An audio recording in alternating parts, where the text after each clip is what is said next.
Bismillahirrahmanirrahim. Assalamualaikum warahmatullahi wabarakatuh. Alhamdulillahirabbil alamin wa bihi nasta'inu ala umurid dunya waddin. Allahumma salli wa sallim wa barik ala sayyidina Muhammad wa ala alihi wa sahbihi ajmain wa man tabi'ahum bi ihsanin ila yaumiddin. Rabbi shrah li sadri wa yassir li amri wahlul 'uqdatam min lisani yafqahu qawli, amma ba'd. Alhamdulillah, ikhwan, akhwat, hadirin hadirat yang dirahmati Allah Subhanahu wa taala.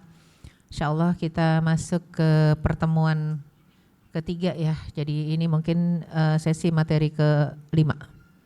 Masih ada 2 kali pertemuan lagi insyaallah. 2 kali berarti masih ada 3 materi. Dengan ini 5 materi lagi ya. Karena 1 hari 2.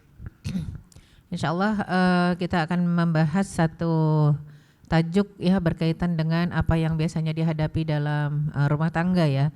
Jadi ketika disebutkan rumah tangga itu sebagai biduk, namanya biduk atau bahtera, yang namanya berlayar di laut lepas pasti akan menghadapi ombak. Nggak ada itu bahtera tanpa kena ombak, nggak ada ujiannya, nggak ada. Itu namanya bukan di lautan tapi di dok kapal ya. Kalau di dok kapal, di pelabuhan dia nggak akan kena ombak.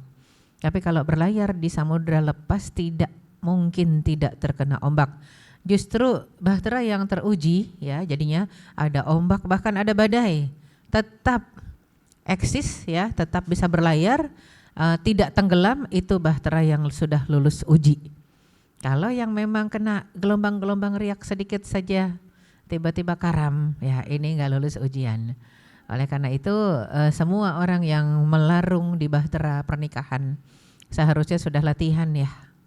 Latihan apa? Latihan sabar, latihan kalau bisa, kalau kita mengupamakan itu adalah kapal ya, kapal dan bahtera.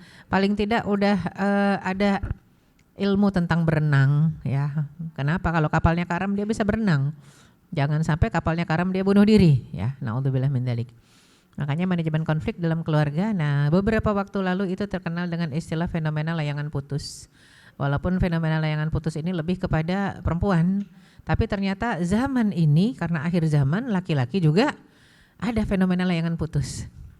Kalau dulu sering kita dengar Will, wanita idaman lain, ternyata ada Pil, pria idaman lain juga ya. Gak cuman Will, ada Pil juga, ada wanita idaman lain, ada pria idaman lain. Ya, ini yang penting untuk difahami kenapa bisa seperti itu ya. Apapun alasannya, tidak ada pembenaran untuk alasan maksiat. Kayak misalnya, ya gimana nggak nyari Will, abis istrinya nggak pernah dandan, tetap aja nggak ada alasan ya. Gimana nggak cari Pil, abis suaminya malas kerja, ya nggak ada alasan. Intinya dosa yang dikerjakan oleh pihak sebelah jangan sampai memancing kita untuk jadi berdosa juga. Harusnya seperti itu. Urusan dosa masing-masing ya. Jangan surga nunut, neraka katut, jangan. Surga nunut, kalau neraka lo aja kali gue enggak gitu ya. Jadinya memang penting untuk memahami, wah ini ada kebocoran. AC ya, AC-nya bocor. Gak apa-apa, kita lanjut. Manajemen konflik dalam keluarga, fenomena layangan putus. Manusia ini makhluk sosial yang tidak bisa hidup sendirian. Sejak dilahirkan sampai mati nanti manusia membutuhkan tangan-tangan manusia lain yang membantu. Entah ketika melahirkan itu ada dokter kandungan, ada dukun beranak, ada bidan, ada paraji, apapun bentuknya. Pokoknya harus ada yang membantu. Kalaupun pada akhirnya ada yang melahirkan sendiri, naudzubillah anaknya dibuang di pinggir sungai, di tempat sampah atau di tempat lain, ketika Allah berkehendak anak itu harus hidup, pasti ada tangan manusia lain yang membantu. Ya. Jadi kematian bukan karena dibuang oleh orang tua. Kematian bukan karena dibunuh. Kematian bukan karena kena penyakit. Kematian itu adalah takdir dari Allah Subhanahu wa taala. Ketika sudah waktunya selesai di atas dunia ini, tanpa sakit dan musibah dan bencana pun kita tetap akan mati gitu ya. Juga dalam menjalani kehidupan ini, interaksi sosial di antara manusia diatur ya dalam syariat Islam yang sudah Allah tetapkan. Nah, ibarat tadi disebutnya bahtera ya. Bahtera itu safinah. Safinatul mujtama'. Kita yang sekarang lagi nggak ada di atas kapal aja ya, ini juga ada kata Rasul, ini Rasul yang mengatakan seperti di atas safinatul mujtama', bahtera besar yang ada layer-layernya, ada yang paling bawah Ada mungkin kalau kita mengatakan ada kelas VVIP paling atas, ada kelas pekerja tengah-tengah, bawah kelas buruh.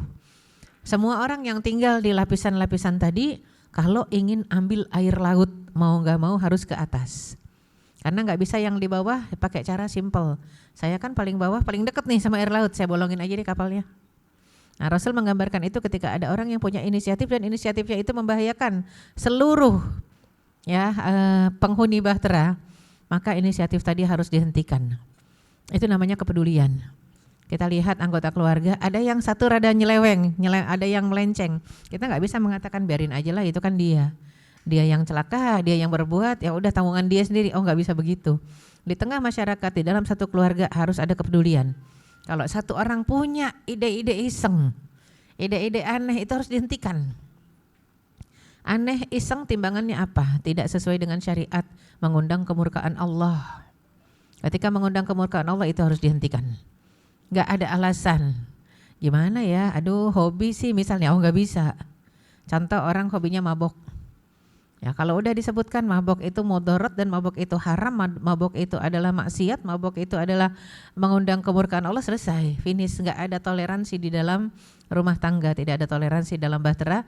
Dia ibarat orang yang ingin mengambil air laut dengan membolongi kapal dari bawah.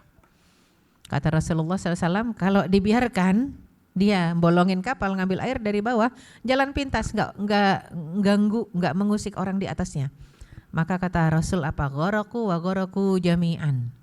Dia akan tenggelam dan satu kapal akan tenggelam. Makanya kalau ada satu aja anak dibiarkan, biarin deh, susah dibilangin. Akhirnya jadi pengedar narkoba, kalau enggak jadi orang yang mengkonsumsi nabza. Kita biarkan saja.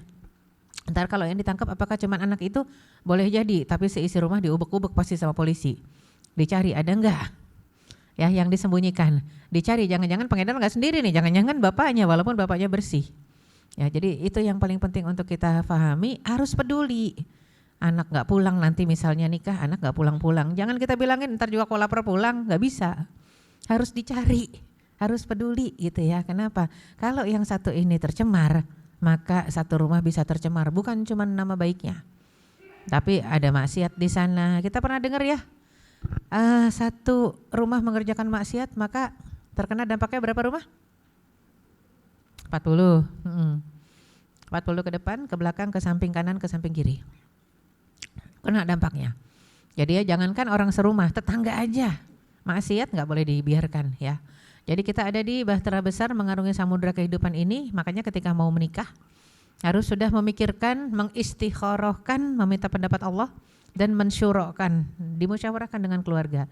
Saya mau menikah dengan siapa? Dengan fulanah atau dengan fulan, muslim atau muslimah, jelas itu satu standar baku, nggak boleh sama non muslim. Apapun itu alasannya bukan alasan. Ada kalanya zaman sekarang kita lihat muslimah kita dilamar sama non muslim dan muslimah kita terima. Kenapa? Karena yang muslim udah nggak ada yang lirik lagi. Yang muslim nyarinya daun muda. Ya, sedangkan yang di luar sana yang non muslim itu dahsyat, yang non muslim. Ternyata melamar muslimah kita yang usianya udah 40. Udah 35 dilamar, 45. Enggak pakai syarat, ya.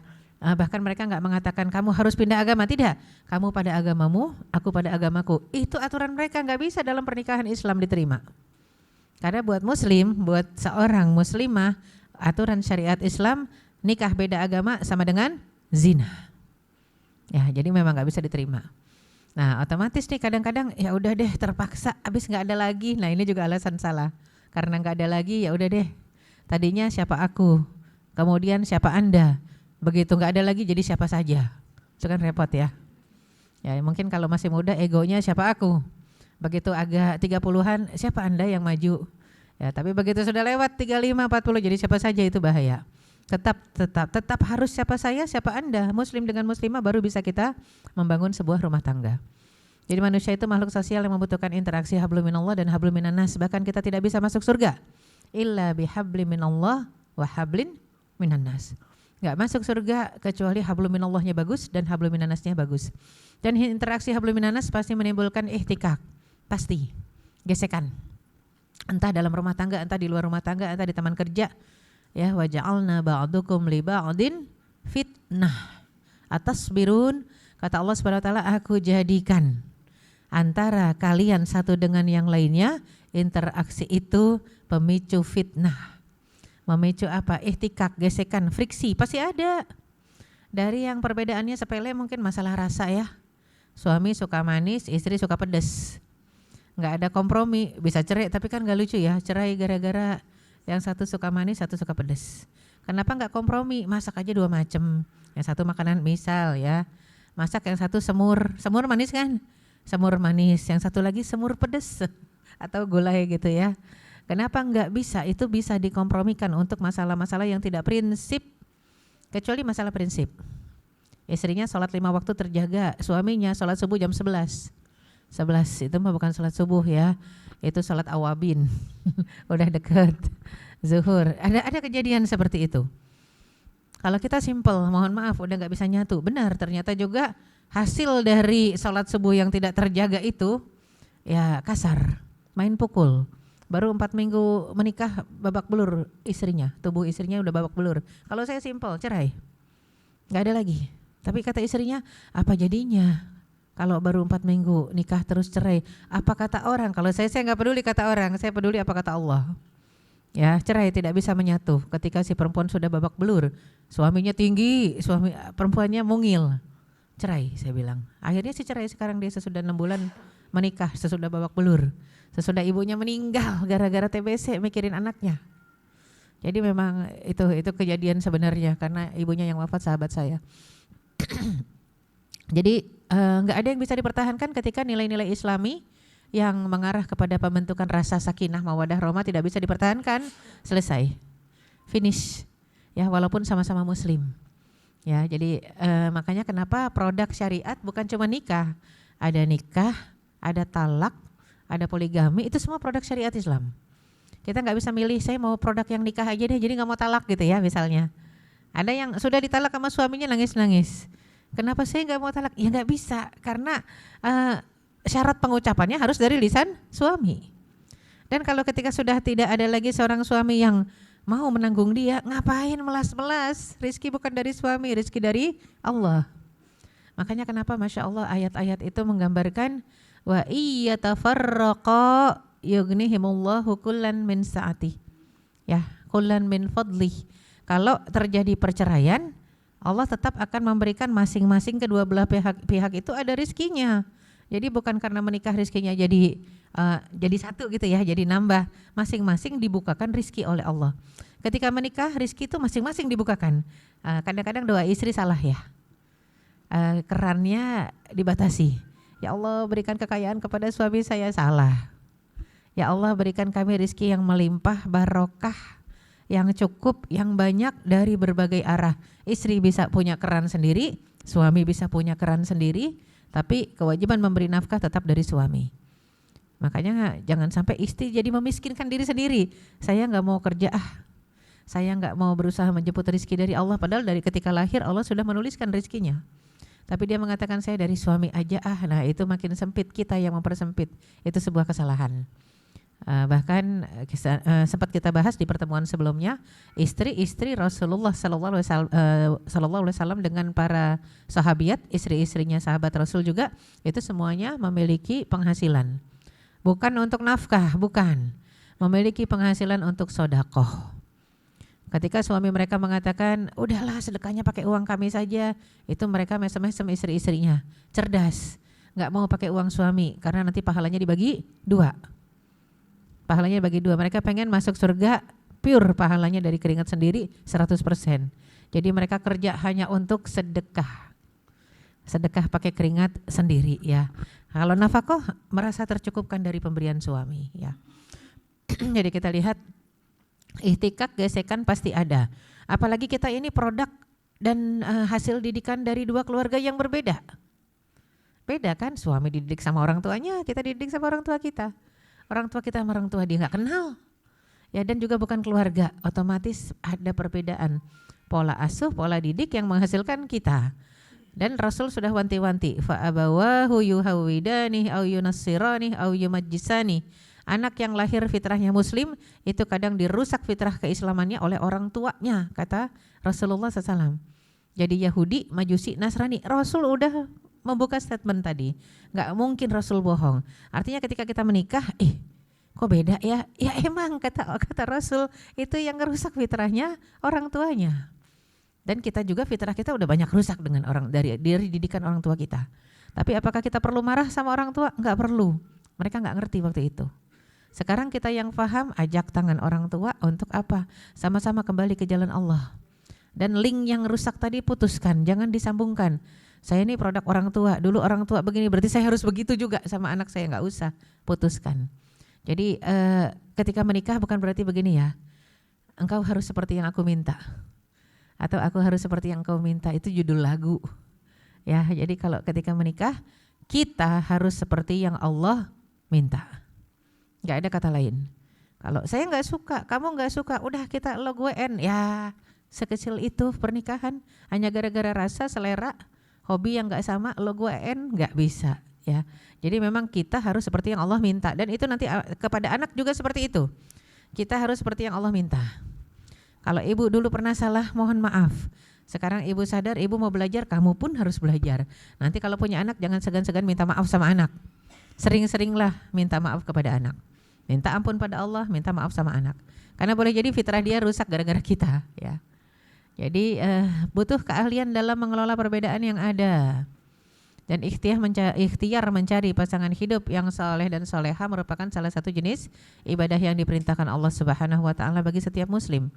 Oleh karena itu harus dilaksanakan sesuai dengan tuntunan sunnah Rasulullah sallallahu alaihi wasallam. Gimana cara cari pasangan yang soleh dan soleha? Ya balik ke sunnah Rasul.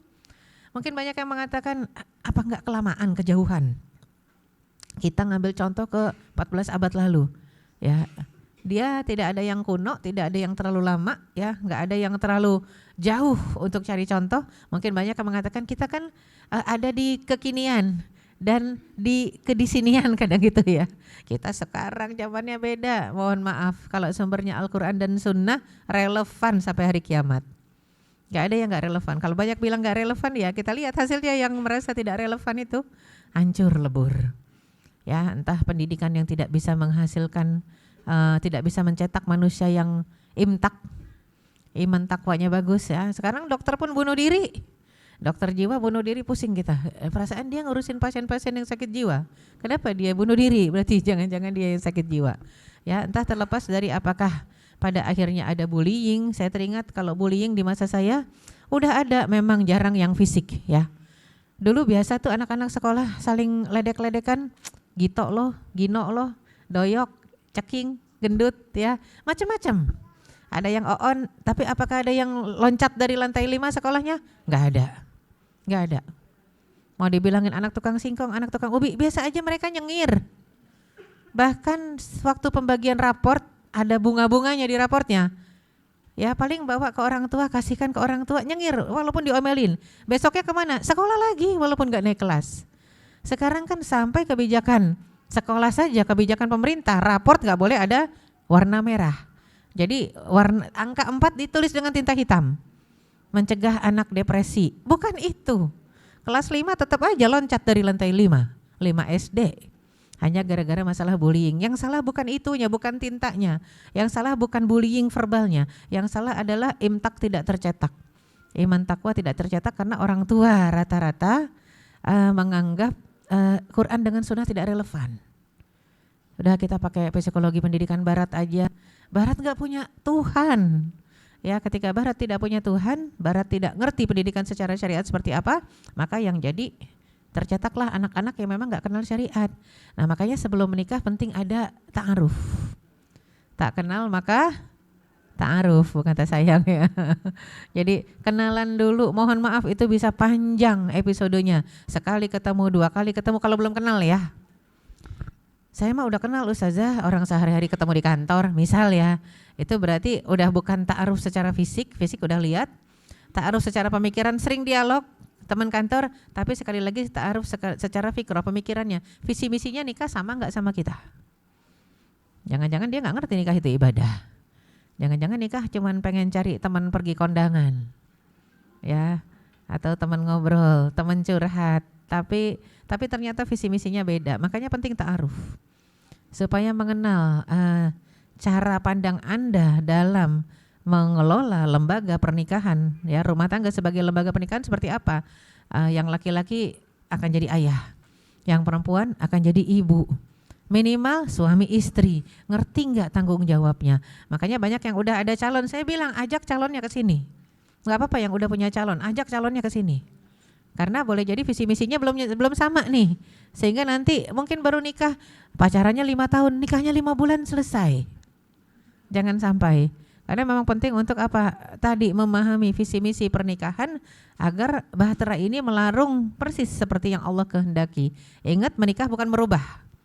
Kamu harus seperti yang aku minta atau aku harus seperti yang kamu minta, itu judul lagu ya. Tapi kalau menikah itu kita harus seperti yang Allah minta. Kalau Allah nggak minta begini, kita kerjakan begini, walaupun kita senang nih, suka, mohon maaf. Kalau Allah murka apa? Apa hakikat dari pernikahan ini ya? Tidak akan sampai kepada surga Allah Subhanahu wa taala, tidak akan tercipta sakinah, mawaddah, rahmah. Kenapa menikah itu harus menyatukan? Bukan cuma 2 orang, tapi 2 keluarga besar yang bersatu. Makanya kan kadang suka ada yang nikah ya nikah aja, tidak mengajak keluarga besar memahami konsep pernikahan yang benar seperti apa. Malah kadang ada yang kawin lari ya, kawin lari jauh banget cari KUA yang mau menikahkan.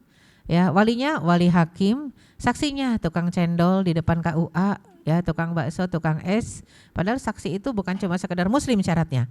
Muslim adil, berarti yang kita kenal kesolehannya sehari-hari. Saksi nggak bisa sembarangan.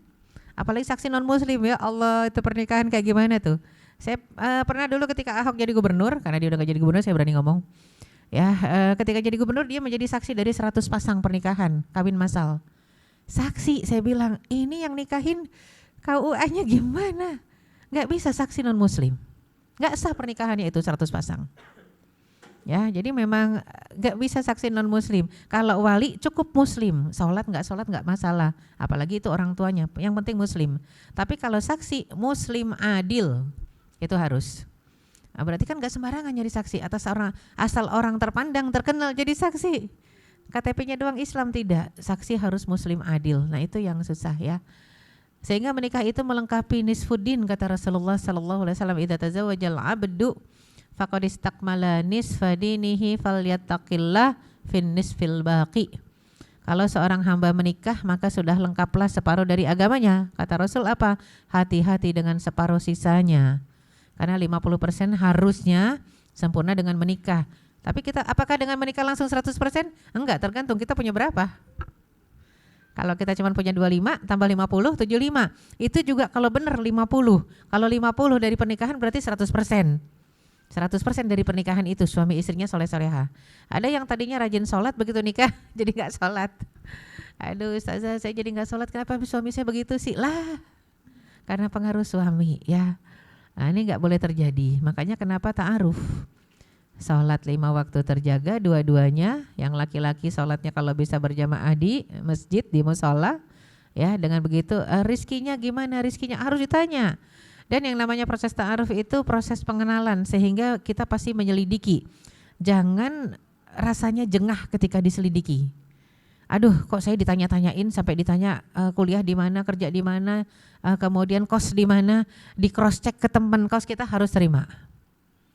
Cross check harus terima. Kenapa? Karena nggak boleh beli kucing dalam karung.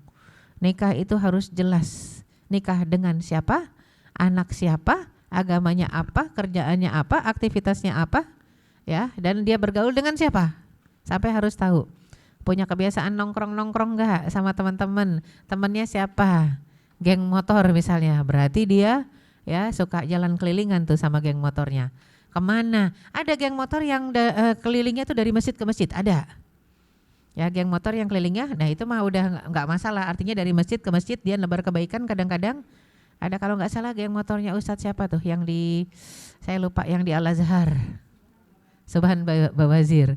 Subhan Bawazir itu geng motor. Ya, tapi kelilingnya dari masjid ke masjid, nggak masalah kalau begitu. Tapi kalau geng motornya jalan-jalan doang ke atas gunung, sampai gunung kita nggak ngerti ngapain, ya itu kan catatan. Istri ditinggalkan di rumah, Mereka pergi geng motor keluar, kadang-kadang boncengin cewek lain, terus saya finish ya. Makanya penting cari tahu hobinya apa ya. Nah, kemudian kita lihat lagi ada satu hadis dari Abu Hurairah bahwasanya Rasulullah SAW bersabda, ada 3 golongan yang masing-masing menjadi hak Allah untuk menolongnya. Bahkan dalam terjemahan hadis lain mengatakan Allah pasti menolong 3 golongan ini. Siapa mereka 3 golongan ini ya? Jadinya disebutkan al-mujahid fisabilillah. Yang pertama, orang yang lagi jihad fisabilillah di medan jihad pasti ditolong kalau dia lillahi ta'ala. Yang kedua, an-nakih liyusta'fif apa liyusta'faf? Nanya sama yang ini karena mantu saya lulusan Libya. Liyusta'fif apa liyusta'faf? Liyusta'fif ya. Jadi orang yang nikah karena menjaga kesucian diri. Ada juga an-nakih yuridul afaf. Orang yang nikah untuk menjaga kehormatan diri ya. Dan juga wal mukatab yuridul ada ya. Mukatab itu budak yang memproses kemerdekaan dirinya. Dia nggak rela dirinya jadi budak, makanya dia ngumpulin uang, dia buat catatan sama tuannya. Ini saya cicil kebebasan saya. Sepakati harganya berapa? Karena budak itu bukan pembantu. Kalau pembantu digaji, kalau budak tidak, dimiliki. Budak itu dimiliki, makanya ada harganya. Dia nebus dirinya. Jadi 3 golongan ini yang memang kalau dia lillahi ta'ala Allah mudahkan ya untuk menuju niatnya. Ya, an-nakih yuridul afaf atau liyusta'fif ya. Kemudian ankihul ayyama minkum wassalihina min ibadikum wa imaikum, ini pernah kita bahas di pertemuan yang lalu ya. Surat An-Nur ayat 32. Nikahkanlah, berarti ini fi'il amr, kalimat perintah buat siapa? Para orang tua, para guru, kiai, ulama, ustadz, ustazah yang atau dosen yang punya binaan, yang punya murid, yang punya ya para pelajar di bawahnya tanggung jawab, yang punya santri dan santriwati tanggung jawab. Kalau lihat yang single nikahkan, bukan nikahin ya. Bukan lihat yang single dinikahin semua, kan nggak mungkin dia nikahin murid-muridnya satu sekolah ya. Nikahkanlah, wa ankihu, nikahkanlah. Kalau takdirnya dia nikah sama muridnya nggak masalah, nggak ada masalah. Kan di Indonesia doang itu jadi masalah ya. Nikah sama yang lebih muda dibilang pedofil, padahal nggak masalah. Kemarin kan lumayan kena gonjang-ganjing, kasihan Ustadz Abdul Samad ya ketika nikah sama yang lebih muda. Jauh usia 19 tahun ya. Beliau sudah 40-an nikah dengan yang 19 tahun. Ya, nikah dengan Fatimah. Kan istrinya Fatimah namanya. Rencananya waktu itu belum ketemu sama mantu saya. Saya rencananya Fatimah saya mau saya jodohin sama Ustadz Abdul Samad. Qadarullah Ustadz Abdul Samad itu ketemu sama Fatimah juga. Dan Fatimah yang anak saya ketemu sama yang ini. Itu namanya jodoh ya. Rencananya mau begitu, saya keduluan. Qadarullah itu namanya takdir, memang bukan jodohnya dengan Ustadz Abdul Samad. Kenapa Fatimah? Itu sama-sama Fatimah, ini Fatimah juga kan? Ini murid saya, santriwati saya. Fatimah juga namanya. Masya Allah. Jadi itu satu gambaran betapa Allah sudah atur sedemikian rupa, dan itulah skenario Allah di atas dunia ini yang gak bisa kita pilih. Kita gak bisa milih. Yang penting kita menjalani, dan menjalaninya harus tepat. Ada skenario yang tidak bisa dirubah, dan ada skenario yang boleh kita merubahnya. Contohlah sang sutradara. Ketika sutradara membuat skrip harus dihafal, tapi kadang-kadang artisnya punya inovasi, kreatif. Rubah sedikit kata-katanya. Ada yang sutradaranya nggak masalah. Tapi kalau ada sutradaranya yang saklek ini nggak boleh berubah, pasti dia akan marah. Nggak jarang akhirnya mengganti perannya. Ya, nah yang itu kan kita berharap Allah kepada kita Rahman, Rahim, Ghafur. Ada sedikit-sedikit yang skenario kadang-kadang kita meleset karena khilaf. Oke, Allah maafkan insya Allah. Karena Allah beda dengan sutradara manusia ya. Allah ini maha sutradara yang memang maha pengampun, maha penyayang ya, maha pemurah. Itu udah Allah, itu jelas. Kalau sama manusia mungkin tiada ampun. Kalau kita coba-coba berubah dari skenario gitu ya. Nah makanya kenapa perintahan kihu, nikahkanlah. Saya kadang suka nanya-nanya kalau di kampus ya, siapa yang belum nikah gitu. Ya kadang-kadang juga banyak yang nyerahin CV. Ya Fat ya teman-teman Fat. Nyerahin CV sama ustazahnya, ya udah serahin CV. Dia nggak tahu saya juga punya ya murid-murid lain jumlahnya 80 belum pada nikah gitu. Jadinya itu satu hal, artinya bukan satu hal yang salah ketika memang kita ikhtiar. Kita mencoba untuk ikhtiar, akan tetapi harus ikhtiarnya itu sesuai dengan koridor syariat. Ya, siapa nih yang harus kita carikan jodoh, kita nikahkan? As-salihina min ibadikum wa imaikum, harus tetap yang soleh. Jadi nggak bisa yang siapa saja, nggak bisa. Harus diseleksi, harus selektif, yang soleh sama solehah. Jelas nggak boleh si soleh sama soleh, ya. Itu jeruk makan jeruk. Naudzubillah, tidak sah. Atau si solehah sama si solehah nggak bisa juga, ya.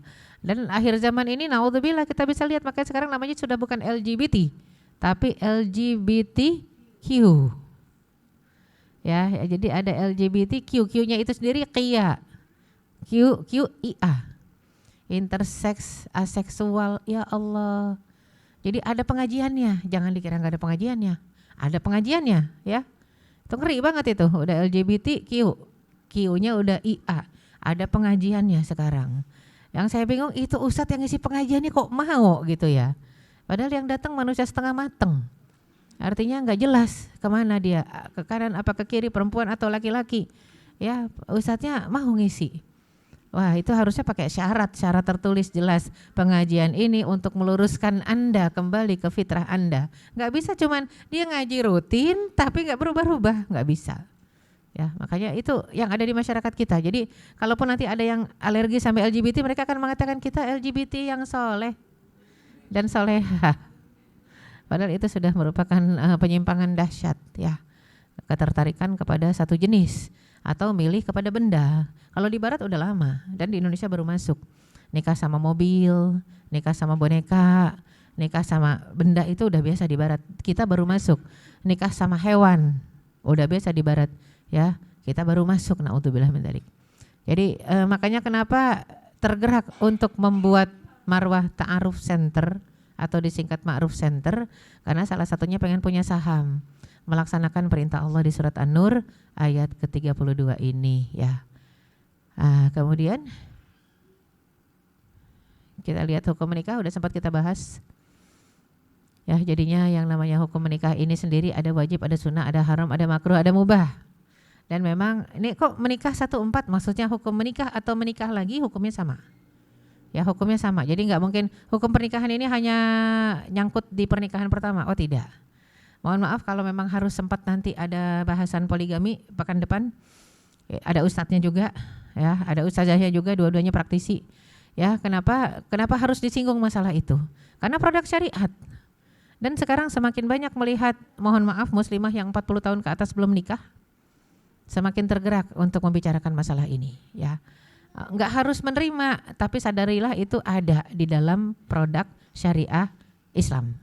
Kalau mengatakan iya kayak orang pakai jilbab deh, naudzubillah, kan banyak yang iya saya tahu jilbab wajib tapi saya belum sanggup, sering kita dengar. Saya tahu jilbab wajib tapi saya belum sanggup. Lebih baik begitu dibanding dia mengatakan jilbab tidak wajib, dosanya lebih gede. Mending dia mengatakan saya tahu jilbab wajib, saya paham jilbab wajib tapi saya belum sanggup. Mending begitu, minta ampun sama Allah, proses terus. Sama seperti bicara kita tentang poligami. Saya tahu poligami boleh, bukan wajib juga. Saya tahu itu boleh tapi saya belum sanggup. Lebih baik begitu daripada itu bukan produk syariat, itu kan hanya untuk Rasul, jadi lebih salah. Ya, mendingan kita tahu ilmunya, kalaupun belum sanggup enggak masalah. Tapi yang penting kita tahu ilmunya. Ketika tahu ilmunya, bagaimana cara melaksanakannya. Dan sehingga perempuan-perempuan tidak jadi kendalanya adalah kendala usia. Beberapa teman, masya Allah, di Lombok salah satunya ada seorang ustadz sibuk banget, dia anggota dewan, istrinya mencarikan buat suaminya, sampai sekarang gak ketemu, bayangin. Mencarikan istri buat suaminya, karena memang syaratnya rada berat. Istri keduanya harus hafizah, karena mau diserahkan menjadi pengelola pesantren, mau dijadiin ibu nyai. Ya, karena ini dua-duanya jarum super, si ustadz jarum super, istrinya jarum super, jarang di rumah, suka pergi. Ya, dua-duanya memang sibuk berdakwah. Sibuk berdakwah, bahkan sang suami juga anggota dewan. Makanya mengatakan tolong ustazah carikan hafizah, jagain pesantren, diperistri, bukan cuma jadi karyawati. Ketika ada syarat diperistri, malah nggak ada yang daftar. Bahkan mungkin ketika udah jagain aja pesantren, kita kasih gaji gede, mungkin mau. Tapi begitu diperistri, padahal itu dimuliakan itu, malah nggak ada yang daftar. Nyesek saya, karyawati kayaknya lebih mulia dibanding istri. Ya, itu pertama. Yang kedua, santriwati saya, murid-murid saya juga nggak ada yang mau. Ya Allah, ustadznya nggak jelek, ganteng. Ya, tapi ternyata kalau jadi istri kedua mundur teratur. Ini yang saya sesalkan ya. Apa kurangnya? Kadang alasannya klise. Saya masih siap ustazah, kata murid saya. Kan masalahnya orang tua saya. Nah, pentingnya untuk mewarnai orang tua kita. Mewarnai orang tua untuk paham ya produk ini gitu ya. Makanya ini karena mayoritas muslimah, saya pembicaranya muslimah, saya nggak alergi ya. Mungkin kalau pembicaranya laki-laki, ustadz, akhwat yang alergi kan. Ya lo laki jelas aja gitu ya. Oke, yang bicaranya muslimah. Tapi nanti di pertemuan pekan depan insya Allah, pekan depan itu bicara tentang poligami laki perempuan kita sampaikan, ada ustadz ada ustazah. Ya, jadi ini bukan penawaran, bukan, tapi penjelasan, karena memang penting di akhir zaman ini kita cari kebenaran, bukan pembenaran. Ya, cari kebenaran bukan pembenaran. Ya, hukum wajib, sunnah, haram, makruh, mubah tidak hanya berlaku pada pernikahan pertama, tapi juga pernikahan kedua, ketiga, keempat. Jadi hukumnya sama, tetap ini stuck ya. Dan itu dibatasi memang sama 4 sampai 4. Kenapa? Karena ketika syariat Islam datang itu banyak sahabat yang istrinya 10. Istrinya 10, ada yang 7, ada yang 8, ada yang 11. Kata Rasul, pertahankan 4, ceraikan sisanya. Pertahankan 4 bukan nomor ya, berarti istri ke-1, ke-2, ke-3, ke-4, bukan. Cari dari yang istri-istri yang ada, kamu pilih mana yang paling takwa, yang paling soleha, pertahankan, sisanya ceraikan. Karena bolehnya cuman 4. Jadi 4 ini pembatasan minimal. Kita karena gak paham, kita pikir pembatasan maksimal. Karena gak paham jadi harus 4, enggak. Minimal, kenapa Rasul bilang minimal? Karena kalau dia punya istri aja 10, disuruh 1, jangan-jangan dia jatuh kepada perzinahan sesudah itu. Makanya kenapa dibatasi 4 saja ya. Dan ayat juga bicara sebenarnya bukan ayat poligami itu. Ya, ketika kita bicara tentang poligami ya, fankihu ma taba lakum minan nisa'i matna wa thulatha wa ruba', surat An-Nisa. Ya, surat An-Nisa itu. Ya, An-Nisa apa An-Nur? An-Nisa kan? An-Nisa ya. Surat An-Nisa itu bicara apa? Tentang yatama, fil yataman nisa, anak yatim, muslimah yang yatim. Bicaranya tentang muslimah yang yatim. Lagi bicara gimana caranya tidak menzalimi yatim muslimah. Karena di zaman dulu yatim itu tidak mendapatkan hak. Muslimah yatim, bukan muslimah, perempuan yatim tidak dapat hak waris. Hak waris direbut oleh suaminya begitu dia nikah. Jadi perempuan semuanya tidak mendapatkan hak waris, mau yatim mau enggak. Apalagi yatim, wah lebih gampang ngezaliminnya. Makanya kenapa ayat mengatakan wa in khiftum fil yatama, kalau kamu takut menikah dengan anak yatim, fankihu ma taba lakum, silakan nikahi yang selain yatim. Mau 2, 3, 4 enggak masalah. Itu pembatasan. Jadi tidak ada ayat yang mengatakan harus poligami, enggak ada. Itu salah paham dan salah. Ya, salah paham dalam memahami ayat, salah literatur dia. Ya, jadi memang harus memahami tidak ada harus, tapi hukumnya bisa wajib, sunnah, haram, makruh, mubah. Nah, jadi buat perempuan pun sama, tidak ada keharusan, tapi sayang kalau ditolak, sedangkan kondisi kita, kondisinya sekarang ini muslimahnya lebih banyak, nggak percaya. Ya kenyataannya sekarang aja jumlah muslimahnya lebih banyak di ruangan ini. Ya, nanti ketika hari kiamat kata Rasulullah perbandingannya 1 laki-laki 50 perempuan. Itu hadisnya sahih, 1 laki 50 perempuan hari kiamat. Ya, nah kita kan masih belum kiamat, alhamdulillah perbandingannya masih mungkin sekitar berapa ini? Peserta berapa nih? Mbak Nia? 60 lebih peserta, perempuannya berapa?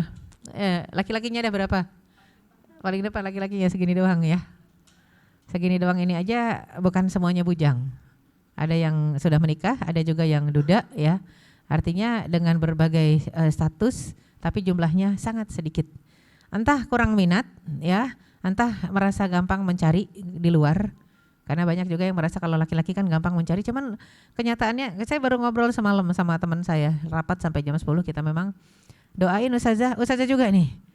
Anaknya dai, hafiz, 33 tahun belum mau nikah, dia sedih banget ibunya. Doakan ustazah biar putra saya dapat jodoh, 33 tahun belum nikah. Saya bilang kalau ada stok sih pengen ngejodohin gitu ya, siapa lagi nih yang belum nikah. Itu 33 tahun, hafiz Quran, ya, dan belum menikah. Ternyata ketika saya tanya kenapa nggak dijodohin, susah orangnya, kriterianya terlalu tinggi. Nah itu dia, kalau udah kriteria terlalu tinggi susah ya, Karena bicara pernikahan itu ikhtiarkan, sholatkan, istikharah, serahkan kepada Allah. Mendatangkan yang mana, jangan kebanyakan syarat dari kita. Mau yang tinggi, semampai, putih, solehah, hafizah, susah. Kalau mau yang seperti itu gitu ya, yang cantik, apalagi yang penghasilannya besar, wah nggak boleh kalau perempuan dikategorikan sebagai sumber penghasilan ya. Nah, kemudian kita lihat, nah ini jadi tadi itu prolog sebelum menuju layangan putus ya. Kalau kita bilang ini istilah yang buruk di masyarakat kita. Ada pelakor, ada pebinor. Apa itu? Pelakor itu perebut laki orang ya. Kalau pebinor perebut bini orang. Ini yang repot sebenarnya, nggak boleh ada istilah pelakor kalau dia menikah sah. Makanya kadang ada seorang istri konsultasi. Ustazah, suami saya selingkuh. Saya tanya, mohon maaf, saya minta definisi selingkuhnya. Ya, mohon maaf, saya minta definisi selingkuhnya apa? Selingkuh Ustazah, dia pergi sama perempuan lain. Mohon maaf, perempuannya sudah menikah belum? Kalau misalnya perempuannya masih ada suami, betul itu selingkuh. Tapi kalau perempuannya ini Ustazah, kenalan dia lama, solehah sih, tapi gitu dia nikah diam-diam, mohon maaf itu bukan selingkuh. Dia sudah sah menikah gitu ya. Jadi saya selalu minta definisi selingkuhnya apa. Karena suka kadang-kadang udah nikah lagi dibilang selingkuh. Gak bisa, makanya kenapa Rasulullah SAW menggambarkan kalau seorang suami melihat istrinya berduaan dengan laki-laki lain, dia boleh langsung pukul tuh laki-laki. Tapi kalau seorang istri melihat suaminya berduaan dengan perempuan lain, jangan langsung pukul. Mana tahu itu istrinya, itu disebutkan begitu. Jangan langsung pukul, tanya dulu itu siapa. Kalau kita kan udah tahu istrinya malah bukan mukul lagi ya, yang gebuk ya, nusuk ya semuanya. Ya jadi memang penting untuk memahami itu. Artinya apa? Kalau disebut layangan putus itu fenomena orang yang ditinggalkan, istri yang ditinggalkan suami tanpa kabar berita, iya betul, dilarang di dalam Islam. Tanpa kabar berita, bahkan Islam itu mengajarkan laki-laki supaya gentle. Ya gentle itu apa? Kalau mau nikah ya bilang jujur. Bahkan itu harusnya sudah dibicarakan dari sebelum menikah. Sebelum menikah harus ada perbincangan. Seandainya saya adalah penganut poligami, misalnya laki-lakinya ngomong begitu, atau perempuannya mengatakan saya mau punya perjanjian pranikah, saya tidak mau dinikahi, nggak mau dinikahi lagi orang lain di atas saya, artinya dipoligami. Ya saya tidak mau dipoligami, itu juga boleh di dalam Islam. Perjanjian pranikah itu juga boleh. Masalahnya apa? Ketika nanti suatu saat kondisi tidak memungkinkan, entah si istri tiba-tiba kecelakaan dan mandul, suaminya pengen punya anak lagi, ya, istri nggak bisa menganut perjanjian lama sebelum nikah, karena resikonya adalah tadi pelanggaran syariat. Otomatis kata istri, kalau memang kamu mau nikah lagi ceraikan saya, mau nggak mau jadinya begitu. Nah makanya yang terbaik adalah bicarakan, diskusikan, fahami. Ini diantara satu solusi. Jadi bukan keharusan, hanya satu solusi dari solusi-solusi yang ada. Entah istri tidak bisa mengandung, entah memang jatah mengandungnya cuma sedikit, sel telurnya cuma sedikit, atau istri sibuk ya. Kayak tadi saya bilang jarum super. Ya, jadi yang jarum super, Masya Allah itu sampai sekarang belum dapat itu Ustadz yang di Lombok. Belum dapat, kalau nanti ada yang berminat kabari saya. Belum dapat istri tapi hafizah dia minta karena ngejagain pesantrennya. Ya, jadi memang harus siap ya. Memang bukan satu hal yang mudah. Mau nikah pertama, kedua, ketiga, keempat, nggak ada yang mudah. Kita kan berlayar di bahtera. Walaupun mungkin istri pertamanya udah setuju, pasti mudah nggak mudah-mudah juga. Ya, tetap akan ada tadi friksi. Pasti ada friksi ya. Ini sebenarnya istilah pelakor perebut laki orang atau pebinor perebut bini orang. Nah, ini yang paling bahaya ya. Biasanya di satu kantor itu. Jadi staf salah seorang karyawan ya pacaran sama karyawati, ya dua-duanya nih masih punya istri dan masih punya suami. Yang karyawati yang dipacarin juga punya suami gitu ya. Nah, ini fenomena yang marak di perkantoran. Bahkan juga kadang-kadang kalau bukan di perkantoran adalah di momen-momen seperti reunian. Ya, makanya reuni ini bahaya. Bukan cinlok yang bahaya. CLBK, cinta lama belum kelar gitu ya. Ya, bersemi kembali alias belum kelar. Jadinya nah kalau yang di kantor-kantor itu kan cinlok. Dari dekat Witing Trisno Jalaran Soko Kulino ya.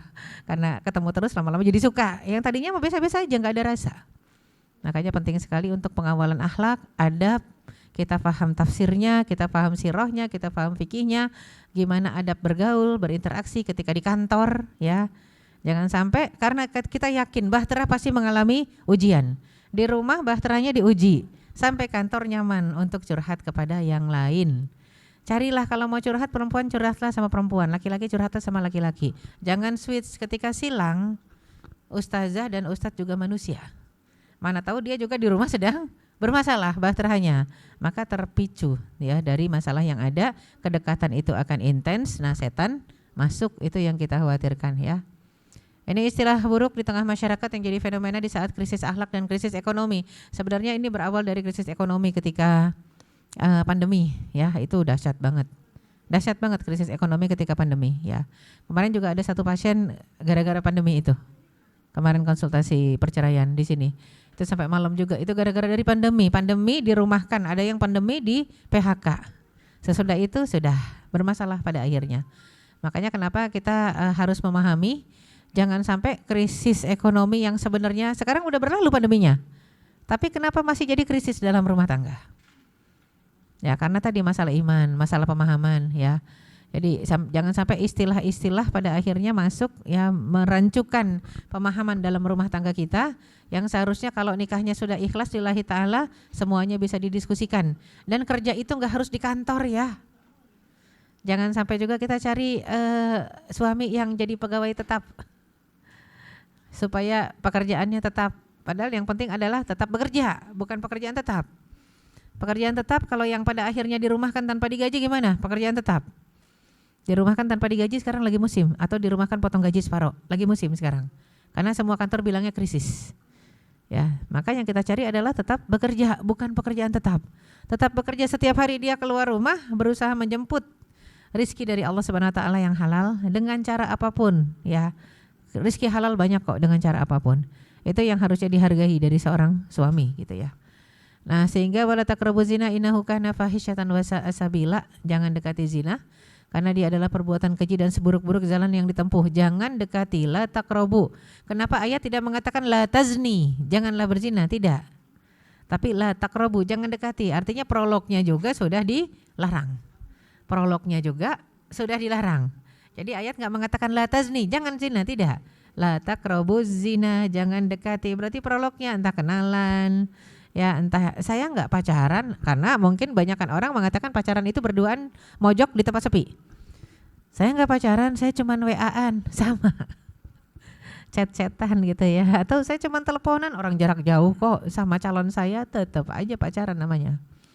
Makanya kenapa harus disegerakan? Pernikahan harus disegerakan. Ya, mungkin ada yang sudah pernah membaca sirah sejarahnya Usamah bin Zaid. Itu cucu angkatnya Rasulullah sallallahu alaihi wasallam.